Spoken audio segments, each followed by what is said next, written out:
ଆମ କଥାବାର୍ତ୍ତା ବନ୍ଦ ହେବାର ବହୁତ ସମୟ ହେଇଗଲାଣି, କିନ୍ତୁ ମୁଁ ଆଜି ବି ତୁମ କଥା ଭାବେ କି ଆମେ ଯଦି ଆଗ କରିଥାନ୍ତେ ଏବେ ଆମର କେଉଁ ଟପିକ୍ରେ କଥା ଚାଲିଥାନ୍ତା। ତୁମେ ମୋ ସହିତ କଥା ହେଇ ଖୁସି ହେଇଥାନ୍ତ, ନା କାଲି ମୁଁ ଜଲ୍ଦି କାହିଁକି ଶୋଇପଡ଼ିଲି ସେ କଥାକୁ ନେଇ ଚିଡ଼ିଥାନ୍ତ। ହେଇପାରେ ତୁମେ ଭୁଲି ବି ଯାଇଥିବ ମୋତେ। ପୁରୁଣା ଲୋକଙ୍କୁ ଏମିତି ବି କିଏ ମନେ ରଖିଥାଏ। ତୁମେ ତୁମରି ହାଲଚାଲ କହିଦେବ କ'ଣ ଚାଲିଛି ଆଜିକାଲି।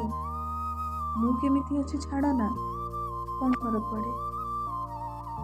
ତୁମ ପରେ ବି ମୁଁ ବହୁତ ଲୋକଙ୍କ ସହ ଦେଖା ହେଲି, କିନ୍ତୁ ତୁମ ପରି କେହି ମିଳିଲେନି। ଆମ ଭିତରେ ତ ଝଗଡ଼ା ବି ହେଇନି, ବାସ୍ କଥାବାର୍ତ୍ତା ବନ୍ଦ ହେଇଗଲା। ଆଉ ମୋତେ କାରଣ ବି ଜଣା ନାହିଁ। ମୁଁ ତୁମକୁ ଜଣାଇ ବି ପାରିବିନି କି ମୁଁ ତୁମକୁ ମନେ ପକାଉଛି। ଆମ ଭିତରେ କଥା ହେବା ତ ବହୁତ ଦିନ ବିତି ଯାଇଛି, କିନ୍ତୁ ତୁମେ ପୁଣି କେଉଁଦିନ ଆସିବ ମୁଁ ସେଦିନର ଅପେକ୍ଷାରେ ରହିଛି। ମୁଁ ଆଜି ବି ତୁମ କଥା ଭାବୁଛି, ତୁମକୁ ହିଁ ଭାବୁଛି।